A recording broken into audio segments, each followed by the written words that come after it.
नमस्कार. श्री स्वामी समर्थ. 19 एप्रिलला आहे अक्षय तृतीया. अक्षय तृतीयेच्या शुभ मुहूर्तावर तुमच्या राशीनुसार काही वस्तूंची खरेदी केली तर तुम्हाला त्याचा खूपच चांगला लाभ होणार आहे. अक्षय तृतीया हा 3.5 शुभ मुहूर्तापैकी एक आहे. अक्षय तृतीयेच्या शुभ मुहूर्तावर कोणतीही वस्तू खरेदी केली तर त्याचा कधीही क्षय होत नाही, तर त्यामध्ये वाढच होते. म्हणून अक्षय तृतीयेच्या शुभ मुहूर्तावर बऱ्याच मौल्यवान वस्तू आपण खरेदी करतो, जसे की सोने, चांदी, गाडी, बंगला, जमीन अशा अनेक मौल्यवान वस्तूंची आपण खरेदी करत असतो. त्यामुळे आपण आपल्या राशीनुसार काही वस्तूंची खरेदी केली तर त्याचा देखील आपल्याला खरोखरच लाभ होतो. अक्षय तृतीयेला माता लक्ष्मी आणि भगवान विष्णूंची विशेष पूजा केली जाते. त्याचबरोबर आपल्या पितरांचे देखील स्मरण केले जाते. आपण या 3.5 शुभ मुहूर्तावर काही वस्तूंची खरेदी केली तर माता लक्ष्मी तर प्रसन्न होणारच आहे, आपले पित्र सुद्धा खुश होणार आहेत. त्यामुळे नक्कीच आपण आपल्या जीवनामध्ये सुख, समृद्धी आणि ऐश्वर्य येण्यासाठी या वस्तू आपल्या राशीनुसार खरेदी करू शकतो. तर कोणत्या वस्तू आपण आपल्या राशीनुसार अक्षय तृतीयेच्या शुभ मुहूर्तावर खरेदी कराव्यात, तर यामध्ये पहिली रास आहे मेष. मेष राशीचा अधिपती ग्रह आहे मंगळ. त्यामुळे सोने, चांदी या वस्तूंची आपण अक्षय तृतीयेच्या शुभ मुहूर्तावर खरेदी करायची आहे.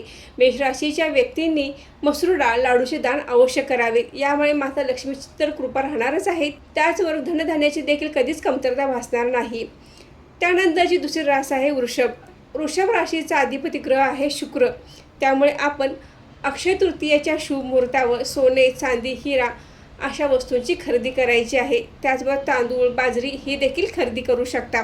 वृषभ राशीच्या व्यक्तीने अक्षय तृतीयेला पाणी दान करावे किंवा पाण्याने भरलेली घागर देखील तुम्ही अक्षय तृतीयेच्या शुभ मुहूर्तावर दान करू शकता. यामुळे त्यांच्या कुंडलीतील शुक्राची स्थिती मजबूत होते आणि भौतिक सुखाची प्राप्ती होते. त्यामुळे आवर्जून वृषभ राशीच्या व्यक्तींनी सोने, चांदी खरेदी करायची आहेत.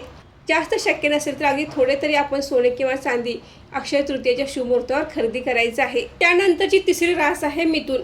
मिथुन राशीचा अधिपती ग्रह हा बुध आहे. तर मिथुन राशीच्या व्यक्तीने पितळेची भांडी किंवा दागिने खरेदी करणे शुभ मानले जाते. त्याचबरोबर तुम्ही नवीन कपडे, मूग डाळ, कोथिंबीर या वस्तूंची देखील खरेदी करू शकता. मिथुन राशीच्या व्यक्तीने हिरवे मूग दान करावे, ज्यामुळे त्यांच्या कुंडलीतील बुधाची स्थिती मजबूत होईल आणि आर्थिक संकटे दूर होतील. त्यानंतरची चौथी रास आहे कर्क. कर्क राशीचा अधिपती ग्रह हा चंद्र आहे. त्यामुळे कर्क राशीच्या व्यक्तीने दूध, तांदूळ अशा वस्तूंची खरेदी अक्षय तृतीयेच्या शुभ मुहूर्तावर करायची आहे. त्याचप्रमाणे तुम्ही अक्षय तृतीयेला तांदूळ दानही करू शकता. यामुळे तुमच्या कुंडलीतील चंद्राची स्थिती मजबूत होणार आहे. त्यानंतरची 5वी रास आहे सिंह. सिंह राशी सूर्यग्रहाच्या अधिपत्याखाली येते. तर तुम्ही सोने, चांदी हे अक्षय तृतीयेच्या शुभ मुहूर्तावर खरेदी करायचे आहे. त्याचबरोबर लाल वस्त्र, गूळ या वस्तूंचे आपण दान करायचे आहे. अक्षय तृतीयेच्या शुभ मुहूर्तावर या वस्तूंचे दान केल्याने आपल्या कुंडलीतील सूर्याची स्थिती मजबूत होणार आहे. त्याचबरोबर येणारी संकट देखील दूर होणार आहेत. त्यानंतरची 6वी रास आहे कन्या. कन्या राशीचा अधिपती ग्रह हा बुध आहे. कन्या राशीच्या व्यक्तीने कास्य वस्तू खरेदी करावी. त्याचप्रमाणे मूग डाळ देखील अक्षय तृतीयेच्या शुभ मुहूर्तावर खरेदी करावी आणि मूग डाळ दान देखील करावी. यामुळे आपल्या कुंडलीतील बुध ग्रहाची स्थिती मजबूत होणार आहे.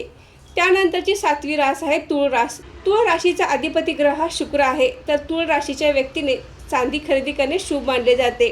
तुळ राशीच्या व्यक्तीने साखर, तांदूळ, शुभ्र वस्त्र, दही, दूध यांचे दान करावे. यामुळे त्यांच्या कुंडलीतील शुक्राची स्थिती मजबूत होणार आहे आणि भगवान विष्णूंची देखील विशेष कृपा प्राप्त होणार आहे. त्यानंतरची 8वी रास म्हणजे वृश्चिक रास. वृश्चिक राशीचा अधिपती ग्रह आहे मंगळ. त्यामुळे वृश्चिक राशीच्या व्यक्तीने तांबे किंवा तांब्यापासून बनवलेल्या वस्तूंची खरेदी करणे आवश्यक आहे. त्याचबरोबर तुम्ही तांब्याची घागर देखील खरेदी करू शकता. वृश्चिक राशीच्या व्यक्तीने पाण्याने भरलेली घागर दान केल्याने त्यांच्या कुंडलीतील मंगळाची स्थिती मजबूत होणार आहे. त्याचबरोबर त्यांची कौटुंबिक स्थिती सुद्धा चांगली राहते. घरामध्ये सुख, समृद्धी नांदते. त्यानंतरची 9वी रास आहे धनु. धनु राशीचा अधिपती ग्रह आहे गुरु. त्यामुळे धनु राशीच्या व्यक्तीने पितळ, सोने, केळी, तांदूळ या वस्तूंची अक्षय तृतीयेच्या शुभ मुहूर्तावर खरेदी करायची आहे. त्याचबरोबर पिवळी कपडे, मसूर डाळ, केळी दान करायची आहे. यामुळे त्यांच्या कुंडलीतील गृहग्रहाची स्थिती मजबूत होणार आहे आणि आर्थिक समस्या दूर होणार आहेत. त्यानंतर राशीचक्रातील 10वी रास म्हणजे मकर. मकर राशीचा अधिपती ग्रह हा शनी आहे. त्यामुळे मकर राशीच्या व्यक्तीने मसूर किंवा दही खरेदी करावे. काळे कपडे, काळे उडीद यांचे दान करावे. त्यामुळे त्यांच्या कुंडलीतील शनिग्रहाची स्थिती मजबूत होणार आहे आणि शनिदोष दूर होणार आहेत. त्यानंतरची 11वी रास आहे कुंभ. कुंभ राशीचा अधिपती ग्रह आहे शनी.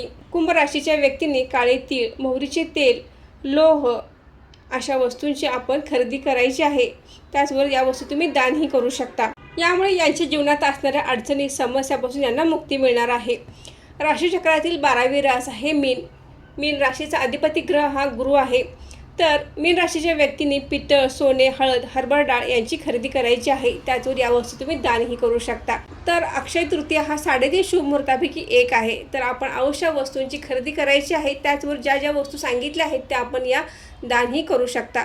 अक्षय तृतीयेला केलेली खरेदी ही अक्षय टिकते. त्याचवरून जे आपण दानधर्म करतो हे पुण्य देखील अक्षय टिकते. त्यामुळे आवर्जून आपण अक्षय तृतीयेच्या शुभ मुहूर्तावर या वस्तूंचे दानही करायचं आहे आणि खरेदीही करायची आहे. तर तुम्हा सर्वांना अक्षय तृतीयेच्या खूप खूप शुभेच्छा. आजचा व्हिडिओ इथे संपवते. आजची माहिती कशी वाटली कमेंट करून नक्की सांगा. व्हिडिओ आवडल्यास व्हिडिओ लाईक करा, शेअर करा आणि सारिका भक्ती विश्व या यूट्यूब चॅनल सबस्क्राईब करा. धन्यवाद.